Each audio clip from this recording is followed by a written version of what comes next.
Hi കൂട്ടുകാരെ, നമ്മുടെ ചാനലിലെ പുതിയൊരു വീഡിയോയിലോട്ട് എല്ലാവർക്കും സ്വാഗതം. നമ്മുടെ ചാനൽ കണ്ട് ഇഷ്ടപ്പെട്ടാൽ തീർച്ചയായിട്ടും എല്ലാവരും എന്നെ ഒന്ന് സപ്പോർട്ട് ചെയ്യണേ. അപ്പോൾ ഞാനിന്ന് വന്നേക്കുന്നത് നമുക്ക് സ്ട്രെയിറ്റ് പാൻറ്റ് എങ്ങനെ നമുക്ക് തയ്ക്കാം എന്നുള്ളതാണ് കാണിച്ചു തരാൻ പോകുന്നത്. അപ്പോൾ ഇതാണ് നമ്മൾ എടുത്തേക്കുന്ന മെറ്റീരിയൽ എന്ന് പറയുന്നത്. അപ്പോൾ മെറ്റീരിയൽ നമ്മൾ 2 മീറ്ററാണ് നമ്മൾ എടുത്തേക്കുന്നത്. അതായത് നമുക്കൊരു ചുരിദാർ സെറ്റ് തയ്ക്കാൻ കിട്ടിയതിൽ അതിൽ കിട്ടിയതിൻ്റെ അളവാണ് ഞാൻ 2 മീറ്റർ എന്ന് പറയുന്നത്. അപ്പോൾ നിങ്ങൾക്ക് അതിൽ കൂടുതൽ നീളം വേണമെങ്കിൽ നിങ്ങളത് മുറിച്ചെടുക്കുന്ന മെറ്റീരിയലിൽ നിന്ന് എടുത്താൽ മതിയായിരിക്കും. അപ്പോൾ ആദ്യമേ തന്നെ നമ്മൾ അകമ്പുറം തിരിച്ചെടുത്തതിന് ശേഷം തുണി നമ്മൾ 4ആയിട്ട് മടക്കിയിട്ടിട്ടുണ്ട്. അപ്പോൾ ഇതേ രീതിയിൽ മടക്കിയിടുവാണെങ്കിൽ ചോക്കിൻ്റെ പാടൊന്നും നിങ്ങൾക്ക് നല്ല ഭാഗത്ത് വരത്തില്ല. അതുകൊണ്ടാണ് ഇതേ രീതിയിൽ നമ്മൾ ചീത്ത ഭാഗത്ത് അടയാളപ്പെടുത്തി നിങ്ങൾക്ക് കാണിച്ചു തരുന്നത്. അപ്പോൾ ആദ്യമേ തന്നെ നമ്മൾ 3 ഇഞ്ചാണ് അടയാളപ്പെടുത്തുന്നത്. 3 ഇഞ്ച് നമ്മൾ ബെൽറ്റിനാണ് അടയാളപ്പെടുത്തുന്നത്. ബെൽറ്റിൻ്റെ ആ വീതിക്കാണ് 3 ഇഞ്ച്. അത് നമ്മൾ നടുവേ വീണ്ടും മടക്കുമ്പോൾ നമുക്ക് 1.5 ഇഞ്ചാണ് നമ്മുടെ ബെൽറ്റിൻ്റെ വീതി വരുന്നത്. അതുപോലെ തന്നെ നിങ്ങൾ ശ്രദ്ധിക്കേണ്ട കാര്യം, ഇതിൽ നമ്മൾ വള്ളിയാണ് പിടിപ്പിച്ച് കൊടുക്കുന്നത്. അപ്പോൾ ഇലാസ്റ്റിക്കാണ്, അതിൻ്റെ അനുസരിച്ച് നിങ്ങൾക്ക് വേസ്റ്റിൻ്റെ അളവിൽ വ്യത്യാസം വരും. അപ്പോൾ നമ്മളിവിടെ വള്ളിയാണ് പിടിപ്പിച്ച് കൊടുക്കുന്നത്. അപ്പോൾ നമ്മൾ 3 ഇഞ്ച് നമ്മൾ മാർക്ക് ചെയ്തതിന് ശേഷം സ്കെയിൽ ഉപയോഗിച്ചതിന് ശേഷം ഇതുപോലെ നേരെ ഒരു ലൈൻ വരച്ച് കൊടുക്കുകയാണെങ്കിൽ നമ്മുടെ വേസ്റ്റിൻ്റെ അളവൊക്കെ മാർക്ക് ചെയ്യാനായിട്ട് നിങ്ങൾക്ക് കുറച്ചും കൂടി എളുപ്പമായിരിക്കും. അപ്പോൾ നമ്മളൊരു ലൈൻ വരച്ച് കൊടുത്തിട്ട് ഇനി വേസ്റ്റിൻ്റെ അളവാണ് നമ്മൾ മാർക്ക് ചെയ്ത് കൊടുക്കുന്നത്. കണ്ടില്ല? അപ്പോൾ ബെൽറ്റ് നമ്മളിനി മടക്കി അടിക്കുമ്പോൾ ഇത് കണ്ടില്ല, 1.5 ഇഞ്ചാണ് നമുക്ക് കിട്ടുന്നത്. അടുത്ത നമ്മൾ പാൻറ്റിൻ്റെ ഇറക്കമാണ് മാർക്ക് ചെയ്യുന്നത്. പാൻറ്റിൻ്റെ ഇറക്കം നമ്മൾ 38 ഇഞ്ചാണ് മാർക്ക് ചെയ്യുന്നത്. അപ്പോൾ ഇറക്കം മാർക്ക് ചെയ്യുമ്പോൾ നിങ്ങൾ ശ്രദ്ധിക്കേണ്ട കാര്യം, നമ്മൾ ബെൽറ്റിൻ്റെ മാർക്ക് ചെയ്തതിൻ്റെ കുറയ്ക്കണം. അതായത് 1.5 ഇഞ്ചായിരിക്കും നമ്മൾ ബെൽറ്റിൻ്റെ ഇറക്കം വരുന്നത്. അപ്പോൾ ടോട്ടൽ ഇറക്കം നിങ്ങൾ എത്രയാണ് എടുക്കുന്നത് അതിൽ നിന്ന് 1.5 ഇഞ്ച് കുറയ്ക്കണം. അതുപോലെ തന്നെ ഏറ്റവും അടിഭാഗത്തെ നമ്മൾ ആ പടി മടക്കി അടിക്കുന്നുണ്ടെങ്കിൽ അതിൻ്റെ അനുസരിച്ച് നിങ്ങൾ ഇറക്കം കൂട്ടിയെടുക്കേണ്ടതാണ്. അപ്പം നമ്മളിവിടെ പടി സെപ്പറേറ്റ് ആണ് വെച്ച് കൊടുക്കുന്നത്. അതുകൊണ്ടാണ് നമ്മൾ 38 ഇഞ്ച് ഇറക്കം പറഞ്ഞേക്കുന്നത്.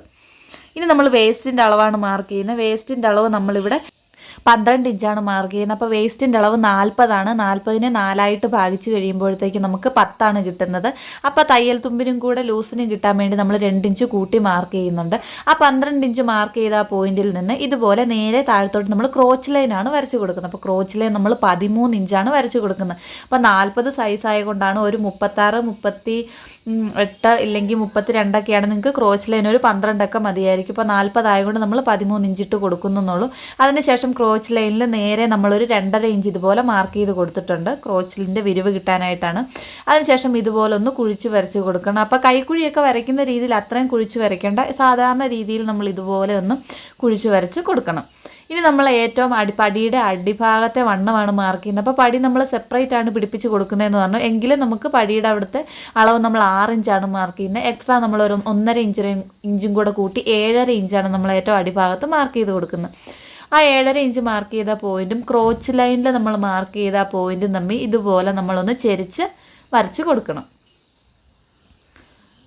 അപ്പം ഞാൻ പറഞ്ഞായിരുന്നു, നമ്മൾ ഏറ്റവും അടിഭാഗത്തെ പടി നമ്മൾ സെപ്പറേറ്റ് ആണ് വെച്ച് കൊടുക്കുന്നത്. അപ്പം നിങ്ങൾ അത് നോക്കിയിട്ടാണ് നമ്മുടെ പാൻറ്റിൻ്റെ ഇറക്കം കട്ട് ചെയ്യാൻ പാടുള്ളൂ. ഇല്ലെങ്കിൽ നിങ്ങൾ അതേ തന്നെയാണ് നമ്മൾ അടിഭാഗം പടി മടക്കി എടുക്കുന്നതെങ്കിൽ തുണിയുടെ അളവിൽ അല്ലെങ്കിൽ ഇറക്കത്തിൽ വ്യത്യാസം വരും. ഇനി നമുക്കിത് മൊത്തം കട്ട് ചെയ്തെടുത്തിട്ട് വരാം. അപ്പം നമ്മൾ തുണി കട്ട് ചെയ്തതിന് ശേഷം വിരിച്ചിടുമ്പോൾ നമുക്ക് ഇതുപോലാണ് നമ്മുടെ പാൻറ്റിൻ്റെ പീസ് കിട്ടുന്നത്. കണ്ടില്ലേ? ഇനി നിങ്ങൾ ശ്രദ്ധിക്കേണ്ട കാര്യം എന്താണെന്ന് വെച്ചിട്ടുണ്ടെങ്കിൽ, ഇതിൻ്റെ മുകൾ ഭാഗം നമ്മൾ ഓപ്പൺ ചെയ്തിട്ടില്ല. നമുക്കതും ഇതുപോലെ കട്ട് ചെയ്ത് ഓപ്പൺ ചെയ്തെടുക്കാവുന്നതാണ്. ഇനിയാണ് നമ്മൾ തയ്ക്കുന്ന കാര്യം പറയുന്നത്. അപ്പോൾ നമ്മൾ ക്രോച്ച് ലൈനിൽ വരച്ചിട്ടുണ്ടല്ലോ, അപ്പോൾ അത് ഒരു 1 ഇഞ്ചോ ഇല്ലെങ്കിൽ 1/2 ഇഞ്ചോ വീതിയിൽ നമ്മൾ മുകളിൽ നിന്ന് താഴത്തോട്ട് വരെ നമ്മൾ അടിച്ചു കൊടുക്കണം. അപ്പോൾ ഒരു സൈഡിൽ ഫുൾ അടിച്ചു കൊടുക്കും, മറു സൈഡിൽ നമ്മൾ 3 ഇഞ്ച് നമ്മൾ ആദ്യമേ ബെൽറ്റിന് മാർക്ക് ചെയ്തായിരുന്നു.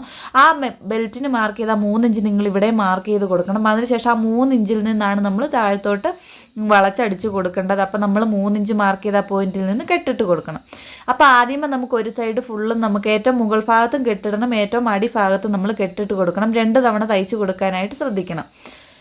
അപ്പം മറു സൈഡിലോട്ട് വരുമ്പോഴത്തേക്ക് നിങ്ങൾ ശ്രദ്ധിക്കേണ്ട കാര്യം എന്താണെന്ന് വെച്ചിട്ട്, നമ്മൾ 3 ഇഞ്ച് മാർക്ക് ചെയ്തല്ലോ, ആ മാർക്ക് ചെയ്ത പോയിന്റിൽ കെട്ടിട്ടതിന് ശേഷം നമ്മൾ താഴത്തോട്ട് വീണ്ടും നമ്മൾ അടിച്ചതിന് ശേഷം ഏറ്റവും അടിഭാഗത്തും കൊണ്ട് കെട്ടിട്ട് കൊടുക്കണം. അതിനുശേഷം നമ്മൾ നടുക്ക് ഭാഗത്ത് ഇതുപോലെ തുണി പിടിച്ചതിന് ശേഷം ഇതേ രീതിയിൽ ഇട്ടിട്ടുണ്ടെങ്കിൽ ഇതാണ് നമ്മുടെ പാൻറ്റിൻ്റെ ഇപ്പോൾ പകുതി നമ്മൾ സ്റ്റിച്ചിങ് കഴിഞ്ഞിട്ടുണ്ട്.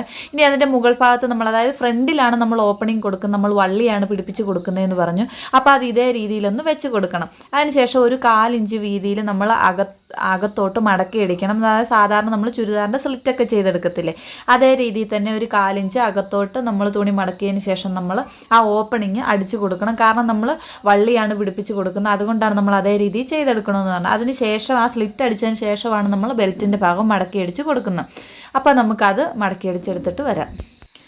അപ്പോൾ നിങ്ങൾ ഇലാസ്റ്റിക് ആണ് വെച്ച് കൊടുക്കുന്നതെങ്കിൽ ഈ ഒരു സ്റ്റെപ്പ് കംപ്ലീറ്റ്ലി സ്കിപ്പ് ചെയ്യുക. ഞാൻ വള്ളി വെക്കുന്നതുകൊണ്ട് മാത്രമാണ് നമ്മൾ ഇതുപോലെ സ്ലിറ്റ് വരുന്ന രീതിയിൽ നമ്മൾ ചെയ്ത് കൊടുക്കുന്നത്.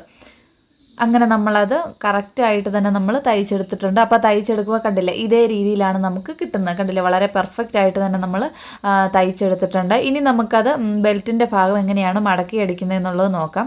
അപ്പോൾ ഇതിൻ്റെ അകത്ത് നിന്ന് നോക്കുമ്പോൾ ഇതേ രീതിയിലാണ്, കണ്ടില്ലേ, നമ്മൾ സ്ലിറ്റ് അടിച്ചേക്കുന്ന കറക്റ്റായിട്ട് നല്ല വി പോലെ തന്നെ നമ്മൾ ചെയ്തെടുത്തിട്ടുണ്ട്.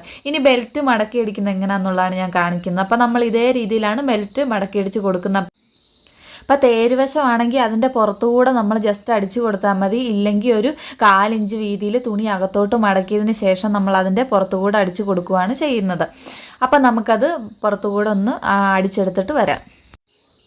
അപ്പോൾ നിങ്ങൾ അടിച്ചു കൊടുക്കുമ്പോൾ ശ്രദ്ധിക്കേണ്ട കാര്യം, നമ്മൾ ഒരു വട്ടം ഫുള്ള് ചുറ്റിനും അടിച്ചെടുത്തതിന് ശേഷം വീണ്ടും നമ്മളൊരു 1/4 ഇഞ്ച് ഗ്യാപ്പിൽ വീണ്ടും നമ്മൾ ഒന്നും കൂടെ അടിച്ചു കൊടുക്കണം. അപ്പോൾ അങ്ങനെ അടിച്ചു കൊടുക്കുകയാണെങ്കിൽ അതൊരിക്കലും തുണി കീറി വരത്തില്ല. അപ്പോൾ നമുക്ക് വളരെ നീറ്റായിട്ട് 2 വട്ടം ഒരു അര ഇഞ്ചിൽ 1/4 ഇഞ്ച് ഗ്യാപ്പിൽ നിങ്ങൾ ഇതുപോലെ അടിച്ചു. ഇപ്പോൾ നമ്മൾ ഒരു വട്ടം അടിച്ചതാണ് ഞാൻ നിങ്ങൾക്ക് കാണിച്ചു തരുന്നത്. അപ്പോൾ വീണ്ടും നമ്മൾ അതിൻ്റെ പുറത്തുകൂടെ ഒന്ന് 1/4 ഇഞ്ച് വീതിയിൽ നമ്മൾ വീണ്ടും ഒന്ന് മടക്കി അടിച്ചിട്ടുണ്ട്. അപ്പോൾ അങ്ങനെ ചെയ്യണം, കുറച്ചും കൂടെ വൃത്തിയായിട്ട് ഇരിക്കും. അതുപോലെ തന്നെ തുണി കീറി പോകത്തുമില്ല 2 വട്ടം അടിച്ചിട്ടുള്ളത് കൊണ്ട്.